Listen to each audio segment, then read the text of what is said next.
经济消息来看，美国即马削落，连带是亚洲股市规片拢是斜顺顺，台股2万点失守，削超过1800点，最后收盘是19830点，嘛是开市以来博上重的一天。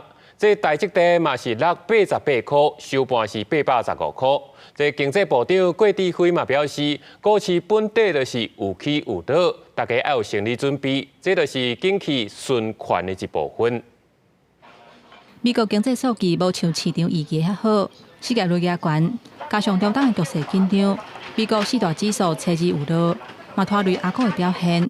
台股初五开盘就大落，延续顶礼拜乌色拜五，过一天落1004点，透早未压出来，就落超过1700点，突破2万点的大关，低点有到19926点，创下2021年盘中落上济1417点的纪录。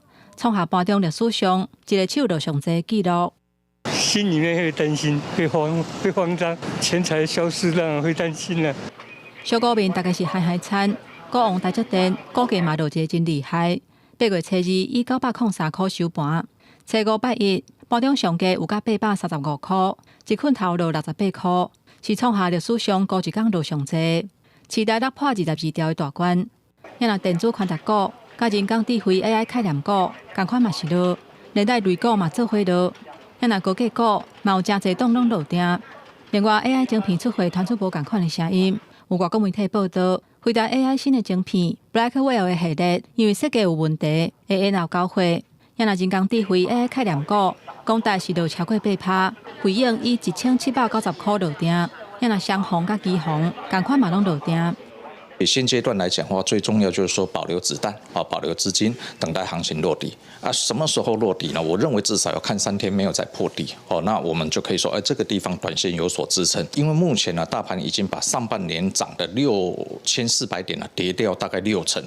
这个通常跌到这个地方来的时候，这种幅度的情况之下，应该随时都会有机会做出反弹的。我觉得是啊，因为跌得很重啊，那个现在正在大幅修正，而且是外资正在卖的时候，那或许后面还有下跌的空间啦。那所以我是认为国安基金不要在这个时候出手，可能会比较好一点啦。就是说，他还是要保留实力，在适当的时机再来处理。经济部长郭志辉是甲大家话讲要有信心，对全球的股灾大家都要有准备，这是景气循环的一部分，而且环境的变动嘛影响经济。记者综合报道。